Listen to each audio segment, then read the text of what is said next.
శ్రీమాత్రే నమః. మరణం ఒకానొక సమయంలో శరీరం నశ్వరమైపోతుంది. ఒక వ్యక్తి మన జీవితంలో నుంచి అకస్మాత్తుగా వెళ్ళిపోతాడు. తన ఆస్తుల్ని, కుటుంబాన్ని అన్నిటినీ వదిలేసి వెళ్ళిపోతాడు. గరుడ పురాణం లాంటి ప్రాచీన గ్రంథాల ప్రకారం మృత్యు గడియలు సమీపించినప్పుడు పెద్ద శబ్దాలతో యమదూతలు వస్తారు. పెద్ద శరీరం, ఎర్రని కళ్ళు, పెద్ద పెద్ద కళ్ళు, ముఖం మీద ఒక భయంకరమైన నవ్వుతో యమదూతలు వస్తారు. చనిపోతున్న మనిషి ముందుకు వచ్చి నిలబడతారు. ఆ వ్యక్తి ఆత్మ శరీరం నుంచి లాగి తీసుకువెళతారు. వారిని పరలోకానికి తీసుకుపోతారు. ఇలా వెళ్ళిన వాళ్ళు అనేక యుగాల పాటు యాత్ర చేస్తారు. ఒక యాత్ర భూమి మీద కూడా జరుగుతుంది. అది వారి కుటుంబం పూర్తి చేయాల్సి ఉంటుంది. ఈ పని ఆత్మరూపంలో వెళ్ళిపోయిన మనిషి మోక్షం పొందడానికి ఉపయోగపడుతుంది. ఈ ఆచారాల వెనుక ఉన్న విషయాలు ఇప్పటికీ ఒక రహస్యంగానే ఉన్నాయి.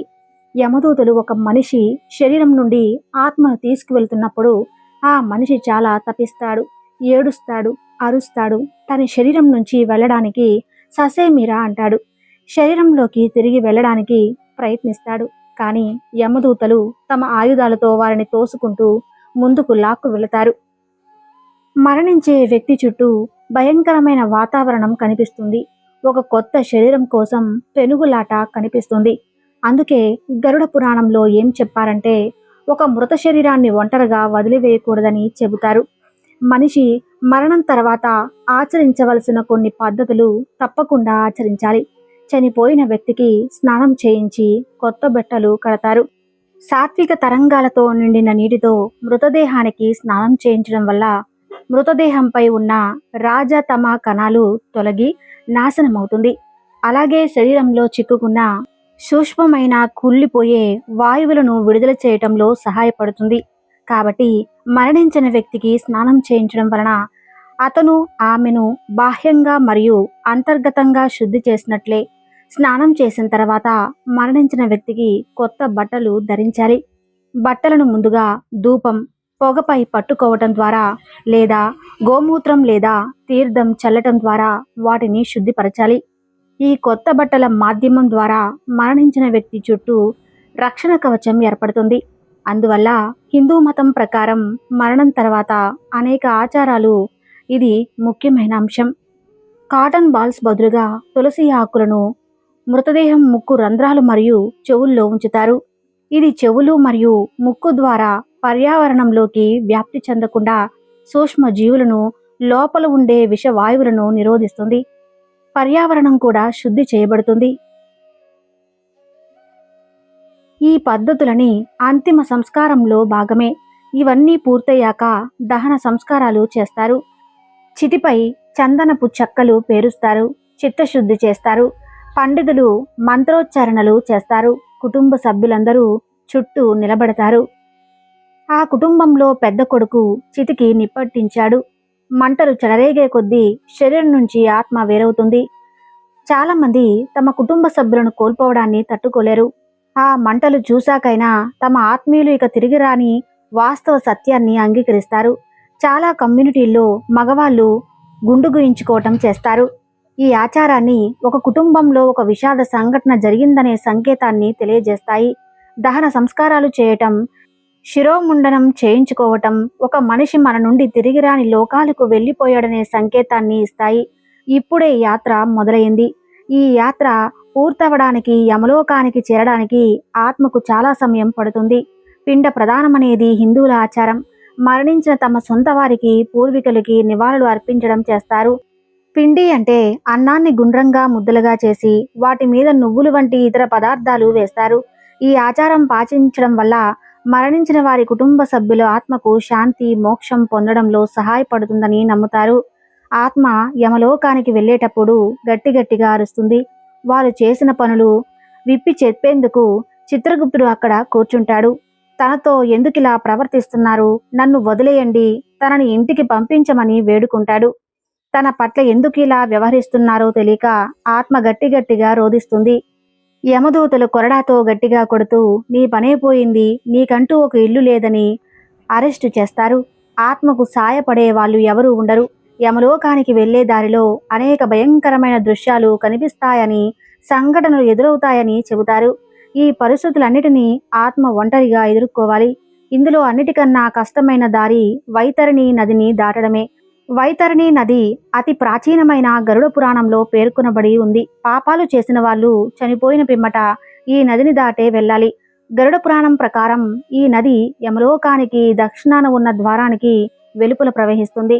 కేవలం పాపులు మాత్రమే చనిపోయిన పిమ్మట ఈ ద్వారం గుండా లోపలికి వస్తారని ఇందులో పేర్కొనబడింది. ఈ నది అతి భయంకరమైనది. దీంతో నుంచి వెళ్ళే సమయంలో వచ్చే బాధకు పాపాలన్నీ గుర్తుకొస్తాయని చెబుతారు. ఈ నదిలో నీటికి బదులు రక్తం, చీము, ఎముకల ముక్కలు, బురద వలె కనిపించే మాంసము ఉంటుంది. ఈ నదిలో చాలా పెద్ద పెద్ద మొసళ్ళు మరియు మాంసం తినే క్రిములు, జంతువులు, పక్షులు ఉండటం వలన పాపంకు ఈ నది దాటి వెళ్ళడం నిజంగా ఒక గొప్ప నరకంలా అనిపిస్తుంది. ఈ నదిని దాటడానికి 13 రోజుల సమయం పడుతుందని చెబుతారు. 13 రోజుల పాటు ఆత్మకు ఏమీ తినడానికి, తాగడానికి, ఎవరు తిండి తిప్పలు లేకుండా ఆత్మ రోజు రోజుకి బలహీనమైపోతుంది. ఆత్మశక్తిని కోల్పోతుంది. ఈ కారణంగా ముందుకు సాగడం చాలా కష్టంగా మారుతుంది. ఈ దారిలోనే ఆగిపోతుంది. ఈ వ్యవస్థలు దాటించడానికి పిండ ప్రదానం చేస్తూ ఉంటారు. ఈ పని చేయకపోతే ఆత్మ ఎప్పటికీ మోక్షాన్ని పొందదు. హిందూ అంత్యక్రియల విశ్వాసాల ప్రకారం మరణం తర్వాత శాంతి పొందేందుకు ఆత్మ ఇప్పటికీ భూమిపై తిరుగుతుందని బంధువులు పిండ ప్రదానం చేస్తారు. వృత్తాకార బియ్యపు ముద్దలు సమర్పించే ఈ వ్రతం 1వ తేదీ నుంచి 10వ తేదీ వరకు చేయాలి. అయితే ఈ రోజుల్లో ఇది మరణానంతరం 10వ రోజు వేడుకగా సంయుక్త కర్మగా నిర్వహించబడుతుంది. ఆచారాలు శివ లేదా మరేదైనా దేవతల ఆలయంలో నిర్వహిస్తారు. పిండ ప్రధాన క్రియలు చేసిన తర్వాత కొబ్బరి నీరును ఉప్పనపై పోస్తారు మరియు ప్రవహించే నీటిలో ముంచుతారు. గరుడ పురాణం ప్రకారం 16 విభిన్న పట్టణాలు కనిపిస్తాయి. ప్రతి నగరం దగ్గర యమదూతలు కాసేపటి కోసం అక్కడ 10, 11, 12వ రోజున పెట్టే పిండ ప్రదానాల్లో ఆత్మకు ఈ ఆహారం, నీళ్లు అందుతాయి. ఇలా పెట్టిన ఆహారం తిని ఆత్మ తిరిగి కఠినమైన యాత్రను కొనసాగిస్తుంది. అందుకే పిండ ప్రదానం చాలా ముఖ్యమైన 13 రోజుల పాటు చేసే ఈ కార్యక్రమం ఒక కుటుంబాన్ని ఒక దగ్గర ఉంచుతుంది. వారి మధ్య ఆత్మీయతను పెంచుతుంది. తమను విడిచి వెళ్ళిపోయిన వారిని తలుచుకునేలా చేస్తుంది. మహాభారతం ప్రకారం సాగరుడు అనే బలవంతుడైన రాజు, వాడు అతడికి 60,000 మంది కొడుకులు ఉండేవాళ్ళు. అనేక యుద్ధాలు చేసి తనను తాను నిరూపించుకున్న తర్వాత ఆ రాజు అశ్వమేధ యుద్ధం చేయాలని నిర్వహించుకుంటాడు. అశ్వమేధ యాగాలు గుర్రాలను బలిచ్చేవాళ్ళు. యాగాన్ని పూర్తి చేసి రాజులు తమ శక్తియుక్తులకు మరింత పెంచుకునేవాళ్ళు. 100 అశ్వమేధ యాగాలు చేసిన వాళ్ళు ఇంద్రుడి స్థానాన్ని పొందవచ్చు. 99 యాగాలు పూర్తి కాగానే 100వ గుర్రాన్ని ఇంద్రుడు దొంగలిస్తాడు. మహర్షి కపిలముని ఆశ్రమంలో ఆ గుర్రాన్ని దాచేస్తాడు. రాజు కొడుకులకు ఆ విషయం తెలిసి ఆ గుర్రాన్ని చంపడానికి అక్కడికి వెళ్ళాడు. కానీ కపిలమునికి కోపం వస్తుంది. వెంటనే వారిద్దరిని అక్కడే భస్మం చేస్తాడు. సమయం కంటే ముందే వారంతా చనిపోవటంతో బాధతోనూ పీడనతోనూ బాధపడుతుంటాడు. ఈ విషయం తెలిసి రాజు మనవడు ఋషికి క్షమించమని అడుగుతాడు. అప్పుడు ఆ ఋషి వారి భస్మాన్ని గంగలో కలిపితే వాళ్ళు మోక్షం పొందుతారని చెబుతాడు. ఆ భస్మం గంగలో కలపగానే 60,000 మందికి మోక్షం దొరుకుతుంది. అందుకే ఈ రోజుకు కూడా మన ఆత్మీయులు అస్థికలు గంగలో కలుపుతారు. అస్థికులను గంగలో కలపడంతో పాటు అన్ని రకాల విధులు మరణించిన వారి ఆత్మకు శాంతి కలిగిస్తాయి. దీనికి తోడు ఆ కుటుంబం అంతా చనిపోయిన వారికి చివరి వీడ్కోలు పలుకుతుంది. నేను ఒక వ్యక్తి మరణిస్తే ఆ కుటుంబంలోని వారిని అది అతలాకుతలం చేస్తుంది. కొద్దిమంది తమ ఆత్మీయుల మరణం నుంచి ఎప్పటికీ కోలుకోలేదు. ఇలాంటి సమయంలో ఇలాంటి విధులు ఆ కుటుంబాన్ని ఒక్కటిగా కలిపి ఉంచుతాయి. ఇంట్లో ఏడుపులు ఉంటాయి. అక్కడికి బంధుగణం అంతా వస్తూ పోతూ ధైర్యం చెబుతూ ఉంటారు. అందరూ ఈ కుటుంబం కోసం ఎంతో కొంత సమయాన్ని కేటాయిస్తారు.